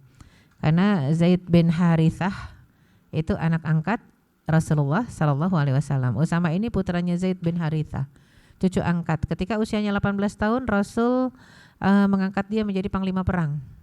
Di dalam pasukannya itu banyak sekali sahabat-sahabat senior. Sahabat-sahabat senior nurut gitu, dipimpin sama seorang 18 tahun Usamah. Pada saat itu Usamah dalam usia 18 tahun, alhamdulillah qadarullah memenangkan pertempuran itu sebagai dia sebagai panglimanya. Statusnya sudah menikah dan punya 4 orang anak. 18 tahun sudah punya 4 orang anak. Ada laki-laki zaman sekarang yang sudah matang pemikirannya, 18 tahun sudah menikah, punya 4 orang anak, dipilih menjadi panglima. Perangnya menang. Enggak ada. Zaman sekarang yang namanya usia kedewasaan bukan bisa ditempuh dengan pendidikan, tidak, tapi dengan angka kadang. Padahal angka itu tidak menjamin kedewasaan. Boleh jadi menikah dengan orang yang 20 tahun lebih tua dari kita, tapi dia lebih kekanak-kanakan dari kita. Ya, banyak yang seperti itu. Jadi artinya bukan masalah angka sekali lagi. Alhamdulillah pernah satu murid saya usia 36 tahun menikah dengan pria yang usianya 15 tahun lebih muda. Usianya prianya 21. Dia nikah umurnya 36. Ketika awal ta'arufnya bukan sama dia dulu, sama ibunya. Ibunya baru pulang dari bukan baru pulang, ibunya mau nengok dia di Jakarta. Ibunya dari Minang, dari Padang. Di pesawat ketemu sama pemuda. Ibunya seorang diri, udah sepuh. Pemuda tadi ya kemudian membantu karena kasihan lihat ibu-ibu tua dibantuin bawain barang. Ternyata qadarullah nggak ada yang kebetulan di dunia ini. Qadarullah duduknya satu bangku. Ngobrol lah kata si ibu, saya punya anak gadis belum nikah. Ternyata kata si laki-laki ini, saya juga belum nikah Bu. Jadi kenal sama ini dulu, sama ibunya dulu. Ngobrol, ya udah Bu, saya main ke rumah ibu ya, saya mau kenalan sama anak ibu. Dikasih tahu fotonya. Saya mungkin pernah cerita sedikit ya pertemuan yang lalu, dikasih tahu fotonya, dia udah oke. Murid saya pakai cadar. Fotonya seperti ini. Udah, jadi saya bilang gimana? Mau di mediasi sama Umi ya. Ta'arufnya di rumah saya. Udah ta'aruf di rumah saya. Ya, dia datang sendiri, murid saya datang sendiri, yang calon suaminya datang sendiri. Saya tanya, "Gimana udah kenal sejauh mana dengan murid saya?" Dia mengatakan, "Lewat ibunya udah kenal." Lewat ibunya saja. Nah, kamu belum lihat wajahnya benar kan? Belum. Tapi dengan data-data yang ibunya sampaikan, calon istrinya ini 15 tahun lebih tua. Kira-kira keluarga Anda gimana? Saya bicara sama calon suaminya. Dia bilang, "Saya udah bicarakan sama keluarga saya, enggak masalah." Karena sama-sama sukunya Minang meminang, ya. Kadang-kadang gitu, kalau Minang ketemu Minang udah enggak masalah, gitu ya. Jadinya sama-sama sukunya Minang, enggak masalah. Saya bilang sekarang nazar waktunya melihat. Saya suruh buka cadarnya, dibuka. Enggak masalah, enggak masalah. Saya bilang resiko 15 tahun lebih muda, lebih tua, istrinya adalah mungkin susah punya anak. Dia bilang rezeki dari Allah, anak juga dari Allah. Saya terima. Ini anak 21 tahun. Ya, 21 tahun saya rada ragu sebenarnya. Cuman karena masing-masing istiqoroh hari Jumat saya tunggu hasilnya. Alhamdulillah hari Jumat berikutnya hasil istiqorohnya sama-sama positif. Udah minggu berikutnya nikah. Ya, 6 bulan pernikahan, sesudah 6 bulan alhamdulillah istrinya mengandung. Sekarang sudah punya anak, umurnya setahun 5 bulan, laki-laki ya. Jadi Masya Allah itu 15 tahun lebih tua istrinya. Saya bilang sama murid saya, kamu dapat suami yang limited edition ya. Gak ada laki-laki zaman sekarang nyari yang lebih tua, apalagi 15 tahun. Ya ternyata si laki-laki ini terbayang di gambaran kepalanya apa? Saya kan kayak Rasul, Khadijah lebih tua 15 tahun. Dia pengen lihat sisi itunya. Ya qadarullah dia dapat yang salehah ya. Masya Allah tuh, adem ayem sampai sekarang. Makanya saya cuman karena yang satu santriwati jelas ada rutinitas pengajiannya. Saya bilang sama yang laki-laki, kamu nanti kalau menikah jadi suaminya murid saya, mau ngaji enggak? Rutinitas ada pengajian. Minimal tiap pekan, atau kamu bareng-bareng sama istri kamu nanti ikut pengajian mana? Ada Ustadz Abdul Samad sana kejar. Ada Ustadz Adi Hidayat sebelah sana kejar. Ada siapa lagi? Subhan Bawazir kejar, ada Khalid Basalamah. Dia sepakat sampai sekarang Masya Allah. Kalau Sabtu sama Ahad berdua tuh boncengan sekarang sama anaknya. Ngikutin pengajian-pengajian begitu. Jadi seminggu bisa 2 kali ngaji, 3 kali ngaji. Ya, artinya itu. Jangan kira enggak punya masalah. Ada juga masalah. Namanya bahtera berlayar tidak mungkin yang tanpa masalah. Ya, murid saya aktivis pejuang subuh. Sedangkan suaminya itu orang kantoran. Di kantor kan tahu sendiri godaannya ya. Tapi tetap saya bilang karena nikahnya lillahi ta'ala udah difasilitasi pakai fasilitator. Alhamdulillah saya fasilitatornya. Kalau ada masalah ke rumah, alhamdulillah mereka ke rumah. Ngobrol selesai. Itu enaknya kalau ada fasilitator yang ngerti agama. Makanya kalau masuk Biro Jodoh Islam otomatis harus mau diatur ada fasilitatornya. Gak bisa ketemu berduaan di Ancol atau di mana, enggak. Ketemunya harus ada fasilitatornya gitu ya. Dan kita fasilitatornya banyak di sini, ada laki ada perempuan ya. Jadi keahlian yang harus dimiliki oleh calon suami, calon istri. Menanamkan cinta, menghindari permusuhan ya, fabima rahmatin ya minallahi lintalahum. Harusnya ini Rasul yang ditegur sama Allah ya. Karena rahmat dari Allah kamu sanggup berlaku lemah lembut. Artinya kalau kita dikuasai emosi pengennya marah langsung minta kepada Allah. Ya Allah, rahmatak ya Rabb, kelemah lembutanmu, afwaka waridhaka ya Rabb, minta keampunan, minta ridho ya. Jadi memang kalau kita minta kepada Allah solusi, insya Allah Allah berikan solusi. Walaupun tafazzan ghalizal qalbi lan faddu min haulik, kata Allah apa kepada Rasulullah, kalau kamu keras, bersikap kasar, berhati kasar, lisannya juga kasar, semua manusia di sekelilingmu lari. Ya enggak mustahil, manusia itu yang paling dekat adalah anak dan istri atau mungkin suami, akan lari kalau kita memang kasar dari ujung rambut sampai ujung kaki misalnya. Ya, melotot, ngomong kasar, kata-kata kasar, perbuatan kasar. Fokus dan konsentrasi khusyuk. Wasta'inu bis sabri was salah. minta tolong kepada Allah dengan sabar dan salat. Wa innaha lakabiratun illa 'alal khashi'in. Jadi yang berat itu apanya? Salatnya. Minta tolong pakai sabar, kemudian salat. Jarang kita ada masalah dikit salat 2 rakaat, jarang, itu Rasul. Idhamma bi syai'in shalla rakaatain. Kalau ada sesuatu gangguan di dalam hati langsung salat 2 rakaat, apapun bentuk gangguannya. Itu Rasulullah sallallahu alaihi wasallam. Kan jarang ya yang ada masalah dalam rumah tangganya langsung buru-buru salat, enggak, yang biasanya ada ngomel dulu. Habis ngomel, berantem, bertengkar, saling menjauh, baru salat. Kelamaan. Makanya kadang prosesnya 3 hari, 5 hari, seminggu enggak akur-akur. Tapi coba begitu ada masalah langsung salat, insya Allah Allah berikan solusinya cepat ya. Nah, kemudian juga menguatkan kesabaran. Ya ayyuhalladzina amanu sabiru wasabiru warabitu wattaqullaha la'allakum tuflihun. Ali Imran ayat 200, Allah sudah mengatakan orang berimanlah yang bisa sabar. Makanya diperintahkan ya ayyuhalladzina amanu sabiru wasabiru, sabarnya itu benar-benar kuatkan, tingkatkan kesabaran. Warabitu, ikat. Ya kalau disebut ikat kesabaran itu sama juga robit. Robit ini orang yang mengikat atau ribat. Diumpamakan sebagai ribat yang menjaga di perbatasan negeri, seperti mungkin pasukan-pasukan yang jaga di perbatasan. Itu kan harus betul-betul kalau udah mulai ngantuk harus di-shift, Kenapa? Takut ada yang nyusup orang dari negeri lain atau memang penyusup yang masuk. Ya kan kadang-kadang yang kalau kita lihat tayangan-tayangan militer itu kan orang mau masuk pakai saruan. Ya, supaya hijaunya sama dengan dedaunan, mereka pakai hijau-hijau segala macam. Nah, makanya yang ribat, yang jaga di perbatasan itu harus orang yang betul-betul siap. Nah, jadi dalam berumah tangga juga begitu dimintanya. Isbiru wasabiru warabitu. Musuh selalu akan menyerang, entah itu syaitan yang mengganggu, karena tugas utama syaitan adalah yufarriqu bainal mar'i wa zawji, memisahkan antara istri dari suaminya. Dipisahkan antara suami dari istrinya. Itu memang tugas utamanya syaitan. Jadi memang mau enggak mau musuh yang enggak kelihatan ini juga kita harus hati-hati ya. Kuatkan kesabaran dan tidak mencampuri urusan orang lain kecuali kalau diminta dan kalau merupakan maslahat umum. Ya urusan orang lain apa? Kadang-kadang keruhnya rumah tangga karena terlalu ngegosipin rumah tangga orang lain. Ya itu kayaknya rumah tangga sebelah itu istrinya saya lihat kemarin pakai gelang yang baru lagi tuh Pak. Wah itu kan jadi akhirnya suaminya merasa dituntut untuk beliin gelang baru. Ya, atau begitu juga mobilnya dia baru ganti lagi, Pak, kita udah 10 tahun mobil gak ganti-ganti. Nah, hanya gara-gara mencampuri urusan orang lain akhirnya retaklah hubungan rumah tangga. Atau seorang suami lebih gawat bilang sama istrinya, tuh lihat dong istrinya tetangga sebelah dandan terus, kamu gak dandan-dandan. Ya, ntar kalau istri kata-katanya suka lebih pedes, dandan, beliin make up aja enggak gitu ya, suruh dandan.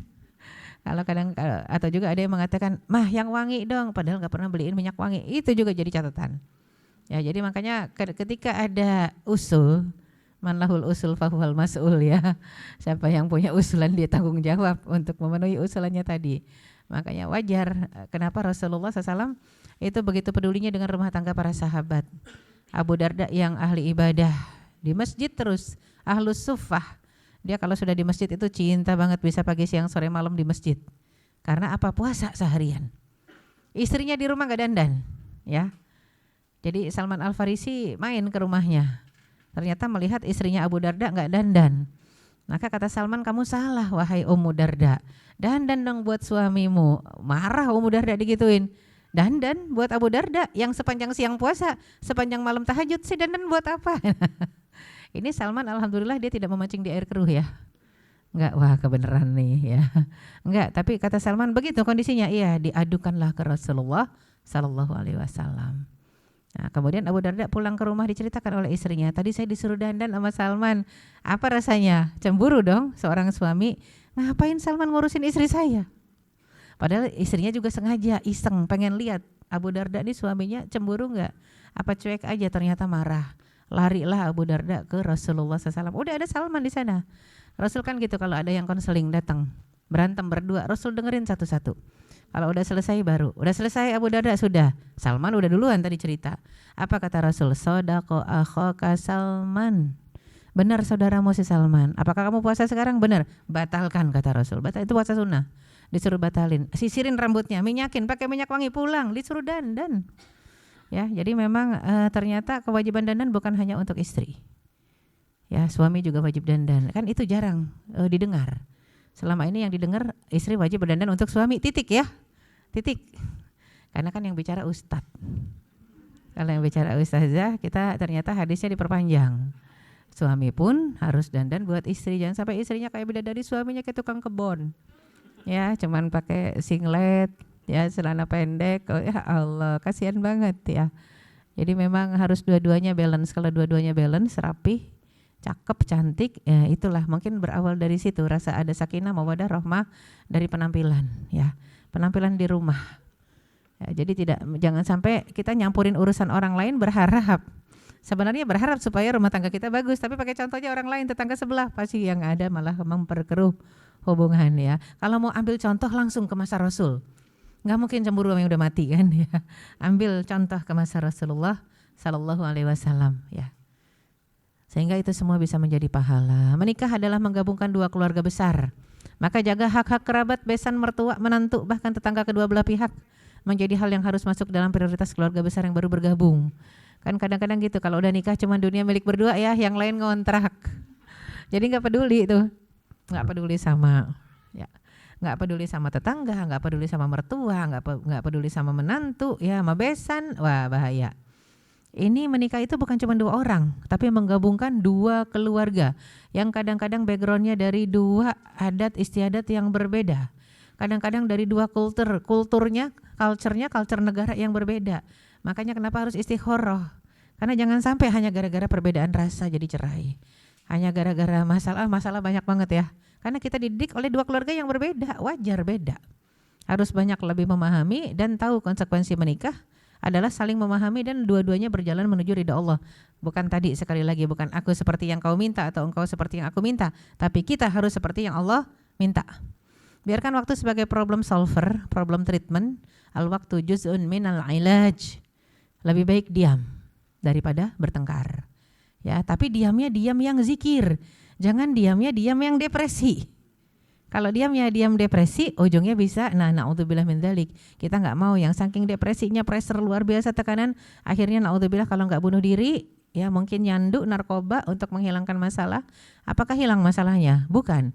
Hilang ingatan kita terhadap masalah. Begitu efek obatnya hilang, masalahnya ada enggak? Tetap ada.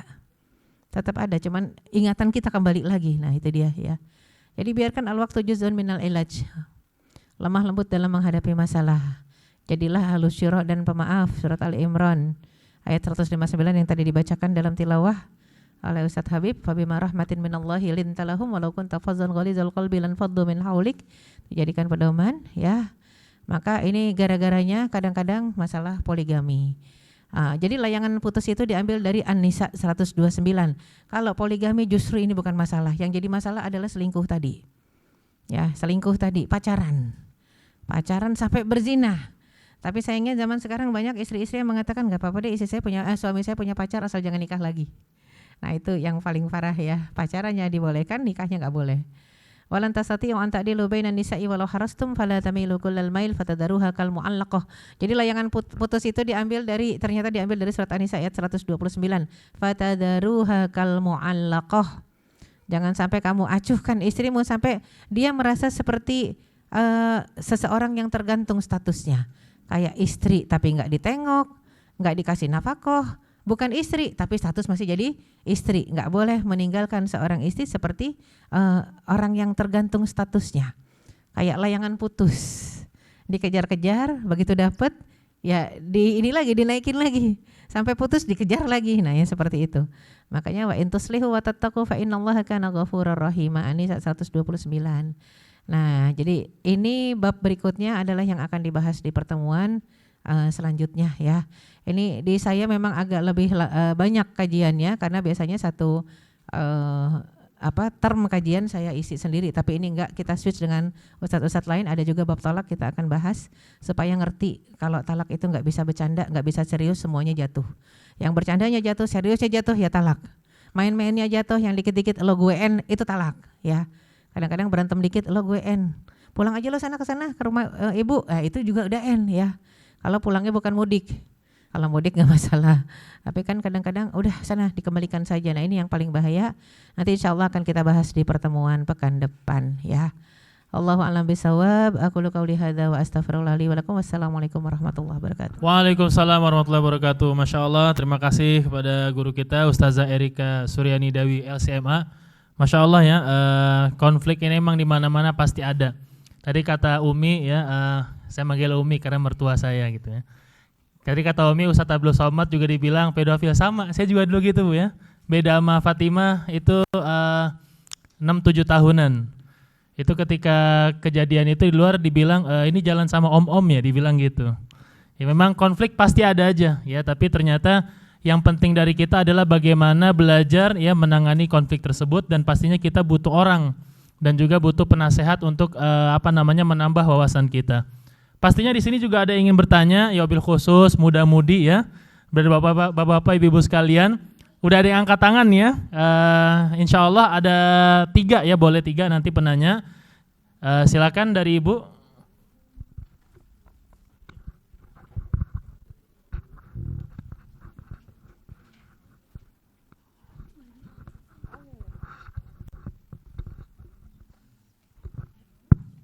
Bismillahirrahmanirrahim. Assalamualaikum warahmatullahi wabarakatuh. Ustazah, Ustadz, membahas tentang takdir Ustazah. Yang sepaham saya adalah takdir ada yang bisa dirubah dan yang tidak bisa dirubah. Yang tidak bisa dirubah seperti kita lahir seperti ditakdirkan laki atau perempuan dan lahir dari orang tua siapa. Nah, yang pernah saya dengar dari salah satu ustadz di YouTube, beliau bilang ada takdir yang bisa dirubah, yaitu tentang jodoh. Jadi pertanyaannya adalah, misalnya kita sekarang lagi menjalani ta'aruf Ustazah, ada 2 atau 3 kandidat. Kita sudah ta'aruf, sudah istikharah dan segala macam yang seperti tahapan yang Ustazah tadi jelaskan. Akhirnya kita memilih 1 dari 3 pilihan itu. Ternyata setelah dijalankan dalam beberapa waktu, ternyata pasangan itu terlihat tidak baiknya. Apalagi sekarang yang lagi tren itu orang yang NPD ya, Narcissistic Personality Disorder, yang dari awal itu nggak kelihatan Ustazah, sepertinya baik dan segala macam.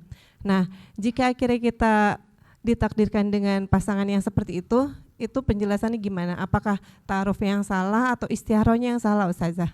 Dan solusinya seperti apa? Itu aja. Terima kasih. Assalamualaikum warahmatullahi wabarakatuh. Waalaikumsalam warahmatullahi wabarakatuh. Mau langsung aja ya. Ya, apakah sholat istikharah pernah salah? Rasulullah SAW mengatakan ma khaba man istakhar, tidak akan pernah kecewa orang yang istikharah. Nah, boleh jadi yang salah bukan sholatnya, yang salah adalah teknisnya, teknis sholat istikharahnya.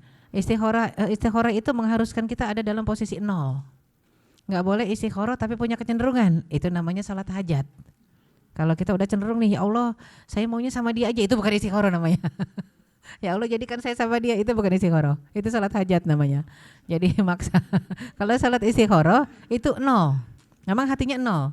Ya Allah ada 3 calon nih, saya nggak ngerti yang mana yang sebenarnya jadi takdir. Ingat, istikharah itu hasilnya pun kalau positif bukan berarti dia adalah kebahagiaanmu, dia adalah masa depanmu yang bagus. Enggak, istikharah itu adalah hasilnya kalau positif lanjut sama dia adalah takdirmu ke depan.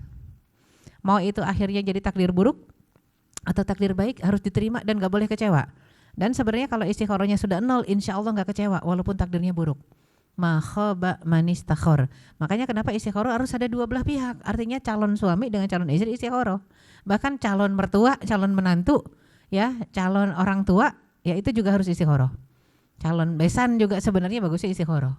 Kenapa? Membantu mengistikharahkan supaya jangan-jangan si anaknya karena udah ada sinyal-sinyal suka, otomatis berat sebelah gitu ya. Jadi dibantu istikharahnya, dan hasil istikharah nggak pernah salah. Nggak mungkin sinyal untuk yang laki-laki positif, untuk yang perempuan negatif, nggak mungkin. Kalau ada hasil istikharah yang salah, pasti salah satunya ada yang nggak pure 0, tidak ada di titik 0 ketika istikharah. Istikharah itu masya Allah dari yang positif bisa jadi negatif, dari yang tadinya cenderung banget akhirnya jadi enggan, nggak mau. Ada yang dari yang tadinya 0 nggak mau, begitu di istikharah kan kok jadi cenderung. Itu masya Allah yang namanya istikharah kalau kita memang ada di titik 0.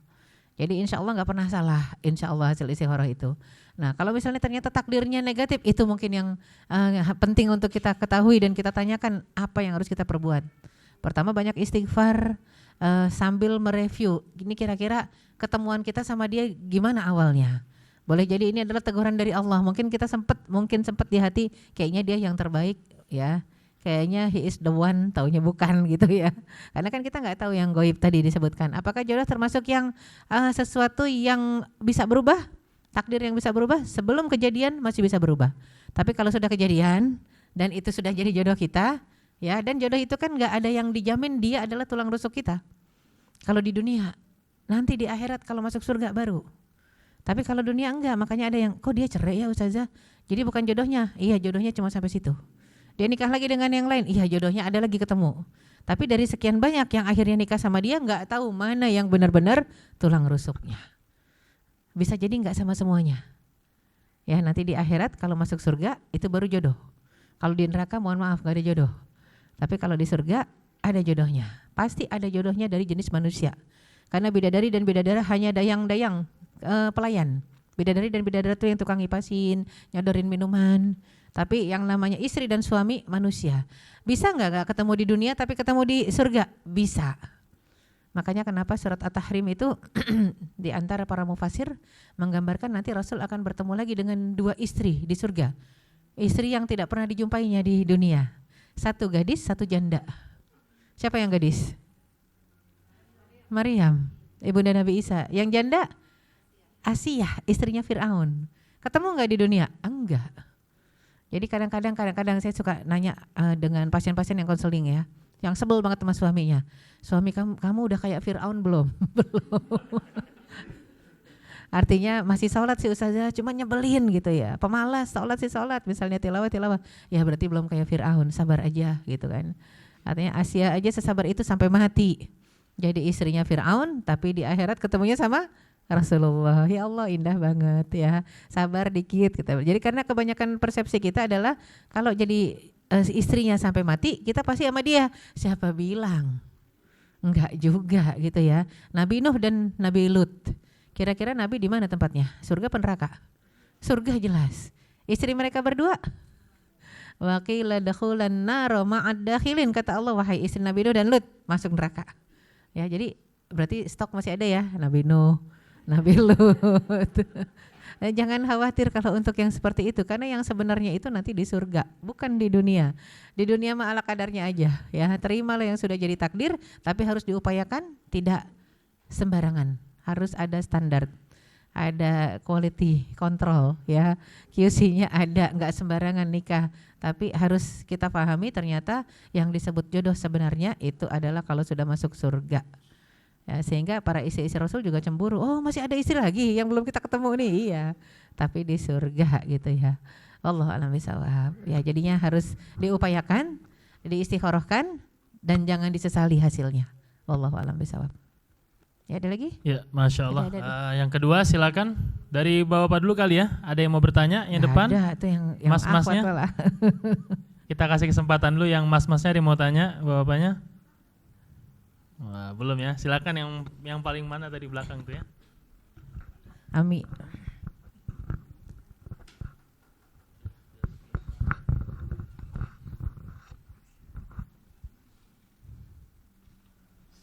Assalamualaikum warahmatullahi wabarakatuh, Ustazah. Waalaikumsalam warahmatullahi wabarakatuh. Ya. Saya mau tanya, istiqoroh itu dilakukannya apakah setelah atau sebelum pertemuan? Jadi kayak misalkan kita kan nggak kenal, terus dipertemukan dalam satu ruangan, tapi ada fasilitatornya. Jadi kita saling ngobrol dulu, namanya siapa, terus dan dari keluarga apa dan segala macam. Kalau udah ngobrol-ngobrol kayak gitu, terus setelah itu kita sama-sama istiqoroh. Apakah seperti itu kah atau sebelum kita kenalan istiqoroh dulu gitu, Ustaz? Iya, bagus pertanyaannya. Sebenarnya istikharah itu kan ada dalam memilih ya. Tapi jangan sampai pilihan yang buruk dengan pilihan yang baik. Yang diistikharahkan itu pilihan-pilihan baik, takdir-takdir baik ya. Nah artinya kalau sebelum kita punya calon, maka sholat hajat lah. Ya Allah pengen calon yang begini begitu, yang soleh, kalau bisa yang hafal Quran misalnya, kalau bisa yang pemurah, nggak pelit segala macam ya. Itu kita minta sama Allah. Tapi begitu Allah sudah mulai datangkan nih, ya datangkan yang satu taat satu enggak, itu mah nggak usah diistiqorohin, langsung dicoret aja yang tidak taat ya. Kan kadang ada pilihannya antara orang taat dengan tidak taat diistiqorohkan, salah. Yang tidak taat selesai ya. Yang diistiqorohkan itu dari satu kebaikan dengan kebaikan yang lain. Dan ada juga yang memang setiap saat Rasulullah SAW setiap kali menemui, bukan cuma masalah jodoh ya, Rasul menemui satu momen yang dia harus memilih. Memilih apa? Sendal jepit. Sendal jepit aja Rasul istiqoroh. Kita kan jarang ya, sendal jepit istiqoroh, enggak lah.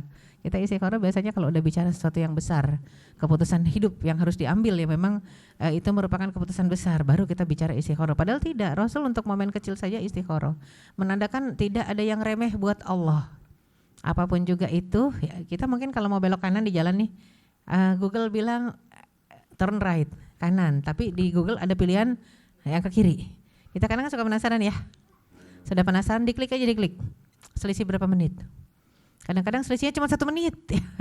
Cuman kita ngerasa kayaknya lebih itminan masih belok kiri. Itu istiqoroh, ya Allah, Allahumma inni astakhiruka bi ilmik. Ya Allah, saya minta pendapatmu nih, saya ngambil jalan yang mana. Dan kalau sudah diistiqorohkan gak boleh ada kecewa. Ternyata jalan yang kita pilih macet. Udah bener tadi ya tahu gitu saya. Coba saya ngambil yang ini, gak boleh itu. Kan udah Allahumma inni astakhiruka bi ilmik. Ya Allah, saya udah minta pendapatmu, kanan apa kiri nih, apa lurus gitu kan. Kalau sudah diputuskannya itu dengan kecenderungan hati mau belok mana. Tapi jangan salahkan Allah ketika kita nggak minta pendapatnya. Ada pernah salah seorang mahasiswi saya dijodohin oleh seorang ustadz. Jadi ustadz menjodohkan dia dengan muridnya ustadz. Ini murid saya bilang istiqoroh. Nah ketika didatangi oleh murid ustadz tersebut, dia mengatakan maaf saya masih istiqoroh. Saya nggak bisa ngasih jawaban iya atau tidak, saya terima keinginan untuk ta'aruf. Jadi udah lihat, CV-nya udah lihat, dia pengen segera digelar inian ya, majelis ta'aruf. Kata perempuan tadi saya harus istiqoroh dan saya minta izin sama ibu saya. Dibawalah berita istiqoroh itu ke ustadz tersebut yang ngejodohin. Ustadznya marah. Kamu nggak tahu yang memfasilitasi siapa katanya. Kan saya udah lihat aja kalau memang itu referensi saya nggak perlu istiqoroh. Saya marah besar sama ustadz itu. Rasul mau pakai sendal jepit aja istiqoroh ustadz.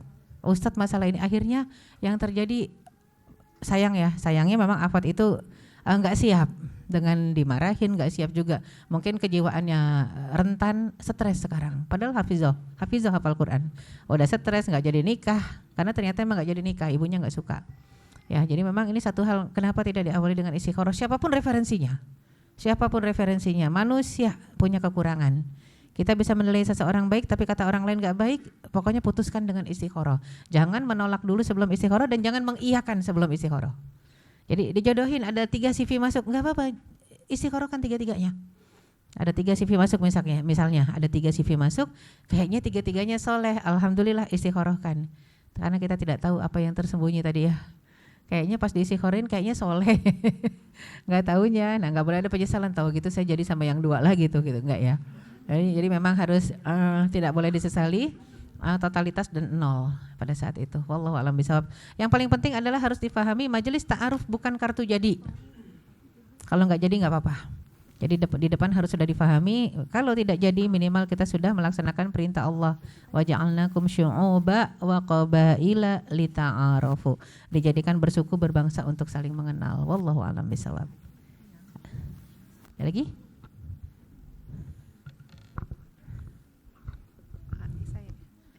Ini yang gak nanya berarti paham. Tinggal praktek. Ya, assalamualaikum, mau bertanya. Waalaikumsalam warahmatullahi wabarakatuh. Kalau misalnya calon kita sama teman-teman sepermainan kita tuh kayak masih Islam KTP gitu, itu masih tetap kita tuh tetap jadi pengingat mereka atau memang menjauh karena takut nular juga kalau nggak sholat sama segala macam, itu gimana ya? Ini kalau yang dikenalin ke kita gitu atau teman-teman kita? Misalnya calon kita tuh Islam tapi kurang taat. Sholatnya tuh bolong-bolong atau cuman hari Jumat doang gitu misalnya. Terus itu kayak misalnya kita udah saling suka gitu. Kayak udahlah, udah beres aja, udah tinggal nikah. Tapi ya memang secara akad udah oke, tapi sholatnya begitu, jadi kita tuh bingung apa kalau mau mundur lagi ntar cari lagi butuh berapa bulan lagi gitu. Jadi maksudnya bingung gitu. Terus Iya, iya. terus yang kedua itu yang saya bingung itu sama untuk yang kalau misalnya perekonomian dalam rumah tangga, Ya. misalnya emang yang dari prianya tuh emang nggak sanggup, Ya. jadi harus dari perempuan itu kondisinya dalam pernikahan gitu. Itu apa kita kalau kita dipaksa kerja gitu buat keluarga sama buat dia tuh itu apa kita berpisah atau tetap bertahan gitu? Karena ada yang bilang kayaknya semendingnya pisah, apalagi ada yang bilang katanya kita dianggap jelek gitu kalau misalnya kita disuruh kerja. Maksudnya gitu, kalau misalnya kita dianggap cantik pasti cowoknya kerja keras sebagai kuda gitu katanya. Dia malas kerja karena nganggap istrinya jelek gitu ya. Waduh. Repot tuh. Ya, bagus. Pertanyaannya ada 2 berarti ya. Bicara masalah ketaatan, apalagi yang belum menikah nih ya. Jadi kan standar ketaatan itu standar utama, syarat utama. Kita suka matobalakum, artinya yang toyib, dilihat dari pandangan, dari penampilan kita suka. Tapi jadikan catatan tadi bicara masalah sholat 5 waktu itu nggak bisa ditawar sama sekali. Karena awal mayuhasabu yaumal qiyamah as-sholah. Perkara pertama yang akan dihisab di hari kiamat itu sholat. Jadi jangan sampai nanti kita, nah ini yang namanya bucin ya. Pokoknya udahlah nikah aja, sholat mah gampang diberesinnya, belum tentu. Belum nikah aja begitu, apalagi kalau udah nikah nanti alasannya makin banyak ya. Jadi kalau orang yang sudah kenal Allah, kecintaan tertingginya hanya untuk Allah, dia tidak akan mencintai sesuatu yang kemungkinan besar Allah murka sama sesuatu itu. Apakah Allah ridho sama orang yang gak sholat? Saya berani jamin jawaban saya tidak ridho. Jadi kita tidak akan mencintai seseorang yang tidak mendatangkan keridhaan Allah baginya dan bagi kita kalau kita nanti jadi pendampingnya, gak bakal Allah ridho sama kita. Jadi ibarat kata menikah asal jangan sekedar suka, sekedar cinta, sekedar kagum dengan penampilan. Atau mungkin ada yang mengatakan, oh dia akhlaknya baik Ustazah cuman gak sholat. Saya bingung tuh kalau dia yang bilang akhlaknya baik tapi gak sholat gitu ya. Karena bicara akhlak itu gabungan dari pemahaman keimanan, amal dia dengan sholat dia, termasuk habluminanas dia, interaksi dia. Pokoknya kalau yang habluminallahnya bermasalah, tidak bisa dibilang habluminanasnya baik. Ada juga yang pernah mengatakan, Ustazah tetangga sebelah itu akhlaknya baik banget, tapi saya bukan muslim, saya bingung lagi. Bukan muslim dibilang akhlaknya baik. Mohon maaf, status akhlak baik, muamalah baik, habluminanas baik, kalau habluminallahnya bagus, artinya harus beriman. Jadi kalau cari standar pasangan suami istri, bahkan khusus untuk suami lebih lagi, idza ja'akum man tardawna dinahu wa khuluquhu. Kata Allah, kata Rasul apa, kalau yang datang itu laki-laki yang kamu ridho agama dan akhlak. Jadi nggak bisa cuman sekedar akhlak, agamanya berarti salah satunya adalah sholatnya. Fazawwijuhu, segera nikahkan. Agamanya sama akhlaknya. Jadi kalau memang itu bermasalah parah kalau buat saya kalau masalah sholat. Sholatnya enggak dikerjakan 5 waktu udah parah. Apalagi tadi ya mungkin catatan ada yang subuhnya jam 11. Wah subuh jam 11 bukan duha lagi awabin gitu ya. Itu enggak layak banget, harusnya segera selesai itu. Karena memang kesalahan dari teman saya itu anaknya kenalannya pakai media Biro Jodoh Internasional. Jadinya enggak kenal dan terpukau dengan penampakan. Saya bilang penampakan ya, penampilan. Karena memang orang Mesir. Bapaknya terkagum-kagum, hebat calon suami kamu bisa bahasa Arab. Ya orang Mesir, ya bisa bahasa Arab gitu ya. Artinya itu yang saya kadang suka bingung sama orang tua ya. Kenapa kok melihat itu entah dari sosok apanya. Ternyata betul ya, kasar, suka mukul ya, kemudian sholatnya jam segitu. Emang gak beres di masalah sholat. Hutangnya banyak, malas bekerja dan bla bla bla, banyak rentetan catatan yang saya bilang begitu tahu merasakan kelemahan itu cerai. Nggak ada pilihan. Tapi masalahnya itu dia, mereka takut status janda. Ya nanti kalau jadi janda gimana? Masih muda 21 tahun, nggak apa-apa jadi janda kembang saya bilang. Ya pokoknya baru 21 tahun, nggak apa-apa, cerai saja. Tapi dia khawatir. Jadi cukup lama, makanya pada akhirnya bercerai itu sesudah 6 bulan pernikahan.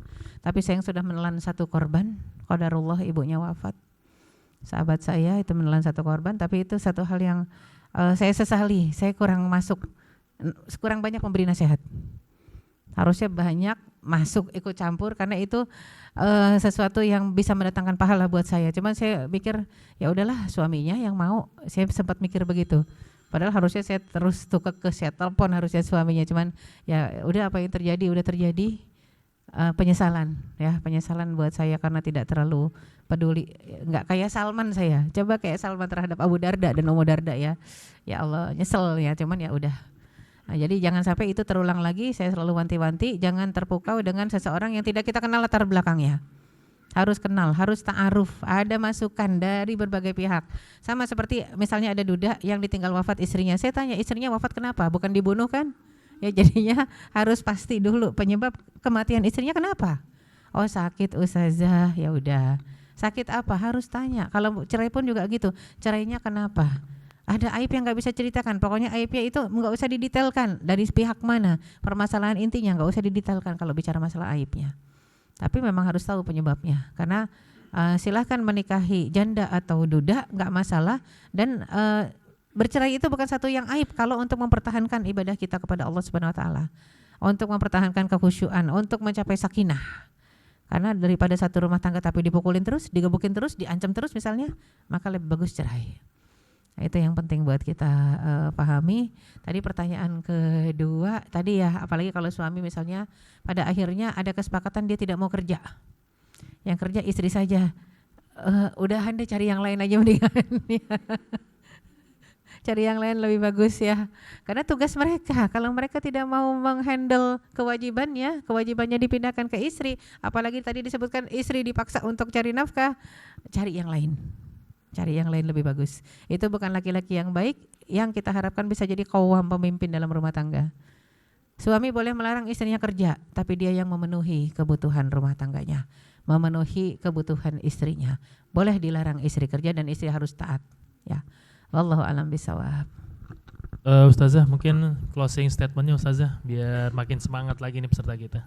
Ya baik, closing statement apapun masalahnya dalam rumah tangga yang kita jalani ya, maka kembalikan itu kepada Allah Subhanahu wa taala dengan mendekatkan diri. Karena kadang-kadang masalah utamanya adalah komunikasi. Komunikasi kita tidak lancar. Ya, kita ngomong dia enggak paham, dia ngomong kita enggak paham. Kita ngomong A, dia nangkepnya Z. Ya, dia ngomong Z, kita nangkepnya A. Boleh jadi. Kenapa? Karena komunikasi kita dengan Allah tidak lancar. Rata-rata yang komunikasinya mandek saya langsung tanya, "Maaf Mas, salatnya 5 waktunya gimana?" "Iya sih Ustazah, salat 5 waktu saya bermasalah." Rata-rata begitu. Salat 5 waktunya gimana? Baca Qur'annya gimana? Doanya sering enggak doa minta sama Allah, bergaulnya sama siapa? Penghasilannya apa? Saya biasanya tanya begitu. Sumber penghasilannya apa? Karena kalau komunikasi kita dengan Allah tidak lancar, jangan harap komunikasi kita dengan manusia, entah itu istri, suami, orang tua, anak, enggak bakal lancar, jangan harap lancar. Karena memang hati yang memegang adalah Allah. Ketika hati manusia yang memegang Allah, kita enggak bisa paksakan dia paham apa yang kita inginkan.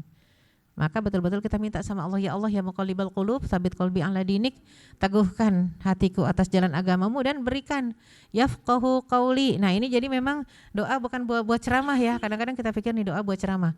Ya Rabbi shrah li sadri wa yassir li amri wahlul 'uqdatam min lisani yafqahu qauli. Ini bukan doa buat ceramah. Ya Allah lapangkan hatiku, lapangkan dadaku. Rabbi shrah li sadri wa yassir li amri, ya Allah mudahkan semua urusanku. Wahlul 'uqdatam min lisani, ini ikatan-ikatan di lisan ketika mau bicara, lepasin ya Allah. Yafqahu qauli, agar dia faham apa yang saya sampaikan. Dan sebelumnya malam udah istikharah, udah sholat tahajud. Kalau emang pilihan untuk penyampaian istikharah, kalau tidak tahajud, habis tahajud hajat. Sebelumnya taubat, minta dulu sama Allah, doa sampai subuh, besoknya baru bicara. Jangan kalah sama iklan teh, ngeteh dulu baru bicara. Kita doa dulu baru bicara. Kita doa dulu, baguskan hubungan dengan Allah, baru kemudian kita bicara. Semoga yafqahu qauli, mereka faham omongan kita. Kalau sudah saling faham, insya Allah itu meminimalisir konflik yang ada dalam keluarga, khususnya suami istri. Wallahu a'lam bishawab. Aqulu qouli hadza wa astaghfirullah li wa lakum wa minkum wa billahi taufiq wal hidayah. Wassalamualaikum warahmatullahi wabarakatuh. Waalaikumsalam warahmatullahi wabarakatuh. Terima kasih kepada pemateri kita yang pertama, guru kita Ustazah Erika Suryani Dewi LCMA. Mudah-mudahan apa yang disampaikan beliau ini menjadi manfaat buat kita semua dan bisa kita amalkan ya, untuk muda-mudi yang sudah menikah atau yang akan menikah nantinya ini bisa menjadi ilmu ketika sudah masuk ke pernikahan.